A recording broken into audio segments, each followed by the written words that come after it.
wabarakatuh. Kami dari kelompok 3 ingin mempresentasikan hasil kerja kelompok kami yang berjudul Fungsi Kurikulum dalam Pendidikan. Sebelum kita mengerti apa sih yang dimaksud dengan fungsi kurikulum dalam pendidikan, kita harus tahu dulu apa sih yang dimaksud dengan kurikulum. Jadi, kurikulum adalah perangkat pembelajaran dan program pendidikan yang diberikan oleh lembaga pendidikan kepada peserta belajar seperti siswa, mahasiswa, dan seluruh kalangan masyarakat. Kurikulum ini dibuat agar mengarahkan pendidikan ke arah dan tujuan kegiatan pembelajaran secara menyeluruh. Beberapa ahli pun berpendapat tentang pengertian kurikulum ini. Di antaranya Carrie J. Ebb pada tahun 1968. Beliau mengemukakan bahwa kurikulum adalah seluruh kegiatan pembelajaran yang dirancang dan dilaksanakan oleh individu atau kelompok baik di sekolah maupun di luar sekolah. Selanjutnya Inlaw pada tahun 1966. Beliau mengemukakan bahwa kurikulum adalah usaha menyeluruh yang dilakukan oleh pihak sekolah guna mendidik peserta didiknya memperoleh hasil yang telah ditentukan. Fungsi kurikulum dalam pendidikan yang pertama, fungsi pendidikan umum, Common General Education.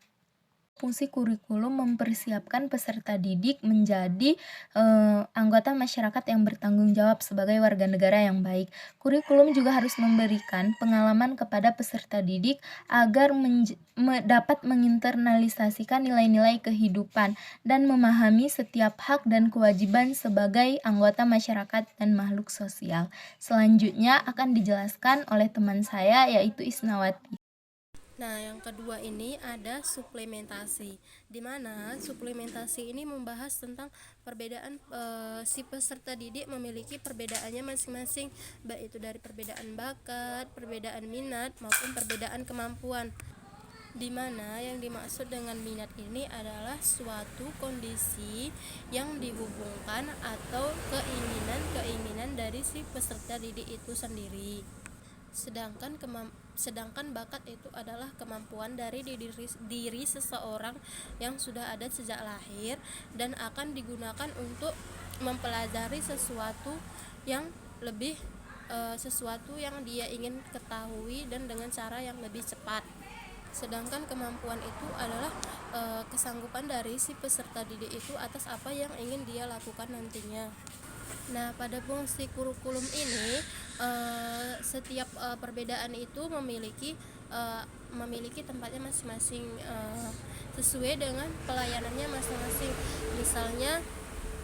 Misalnya si peserta didik memiliki kemampuan di atas rata-rata.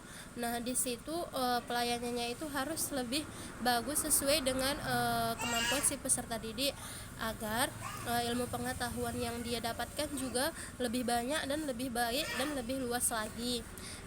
Sedangkan peserta didik yang kemampuannya itu di bawah rata-rata juga harus memiliki pelayanan yang baik juga agar mereka bisa seperti peserta didik yang memiliki kemampuan yang sangat tinggi. Nah, yang ketiga itu ada eksplorasi, di mana eksplorasi ini memiliki makna bahwa kurikulum itu harus dapat menemukan dan mengembangkan minat dan bakat masing-masing siswa tadi.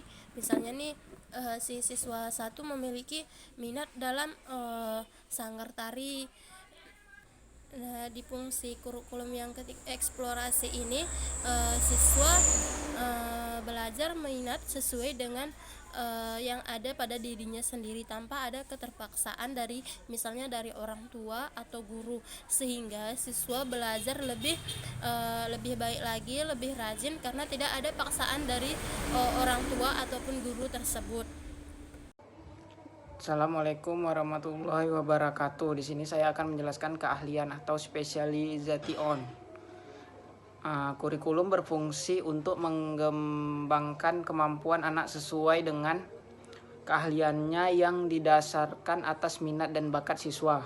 Dengan demikian, kurikulum harus memberikan pilihan berbagai bidang keahlian, contohnya sebagai berikut: perdagangan, pertanian, industri, disiplin akademik, bidang-bidang semacam itu yang diberikan sebagai pilihan, yang pada akhirnya setiap peserta didik memiliki keterampilan sesuai dengan bidang spesialisin. Untuk itu pengembangan kurikulum harus melibatkan para spesialis untuk menentukan kemampuan apa yang harus dimiliki setiap siswa sesuai dengan bidang keahliannya. Setelah memperhatikan fungsi-fungsi di atas, maka jelas kurikulum berfungsi untuk setiap orang atau lembaga yang berhubungan baik langsung maupun tidak langsung dengan penyelenggaraan pendidikan. Nah, sekarang jika kita berpikir sebenarnya apa saja fungsi kurikulum bagi guru, siswa, kepala sekolah, pengawas, orang tua, dan masyarakat. Adapun fungsinya kurikulum bagi guru, siswa, kepala sekolah, pengawas, orang tua, dan masyarakat adalah sebagai berikut ini. Bagi guru, kurikulum berfungsi sebagai pedoman dalam pelaksanaan proses pembelajaran.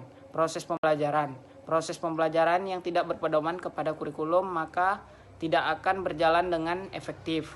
Sebab pembelajaran adalah proses yang bertujuan sehingga segala sesuatu yang dilakukan guru dan siswa diarahkan untuk mencapai tujuan. Sedangkan arah dan tujuan pembelajaran beserta bagaimana cara dan strategi yang harus dilakukan untuk mencapai tujuan itu merupakan komponen penting dalam sistem kurikulum. Bagi kepala sekolah, kurikulum berfungsi untuk menyusun perencanaan dan program sekolah. Dengan demikian, penyusunan kalender sekolah, pengajuan sarana dan prasarana sekolah kepada dewan sekolah, penyusunan berbagai kegiatan sekolah baik yang menyangkut kegiatan ekstrakurikuler dan kegiatan lainnya harus didasarkan pada kurikulum.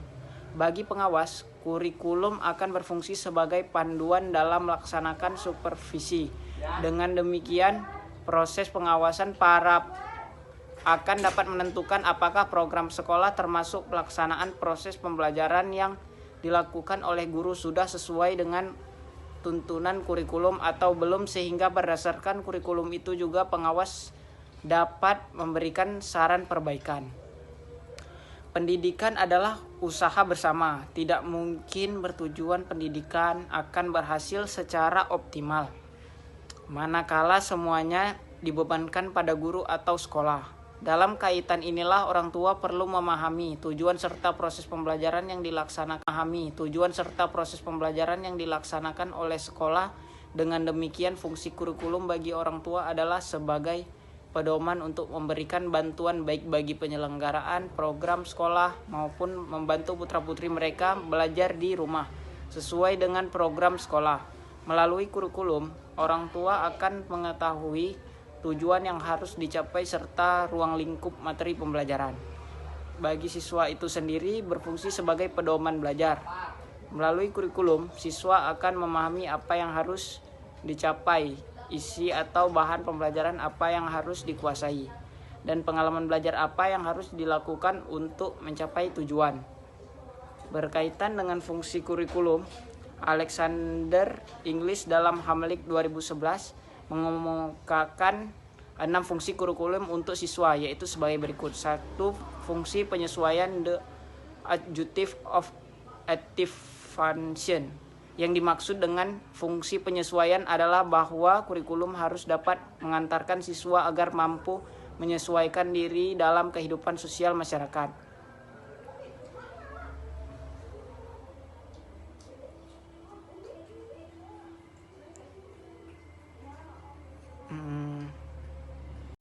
Yang keempat ada fungsi persiapan. Fungsi persiapan mengandung makna bahwa kurikulum harus memberikan pengalaman belajar bagi siswa, baik untuk melanjutkan pendidikan ke jenjang yang lebih tinggi maupun untuk belajar di masyarakat. Bagi siswa yang memiliki potensi untuk melanjutkan pendidikan ke jenjang yang lebih tinggi, maka kurikulum harus membekali mereka dengan pendidikan di atasnya. Dan bagi siswa yang tidak memiliki potensi untuk melanjutkan ke jenjang yang lebih tinggi, maka kurikulum juga harus membekali mereka untuk belajar di tengah masyarakat. Yang kelima ada fungsi pemilihan. Fungsi pemilihan memiliki makna bahwa kurikulum harus memberikan kesempatan kepada setiap siswa untuk belajar sesuai dengan bakatnya. Kurikulum juga harus bersifat fleksibel, yang artinya menyediakan berbagai pilihan program pendidikan yang untuk dipelajari. Yang terakhir itu ada fungsi diagnostik. Di sini, kurikulum berfungsi untuk mengenal berbagai macam kelemahan dan kekuatan siswa. Melalui fungsi ini, kurikulum berperan untuk menemukan kesulitan-kesulitan dan kelemahan-kelemahan apa saja yang dimiliki siswa, di samping mengeksplorasi kekuatan-kekuatan yang dimiliki siswa, sehingga melalui pengenalan itu, siswa dapat berkembang sesuai dengan potensinya. Cukup sekian presentasi dari kelompok kami, lebih dan kurang kami mohon maaf. Assalamualaikum warahmatullahi wabarakatuh.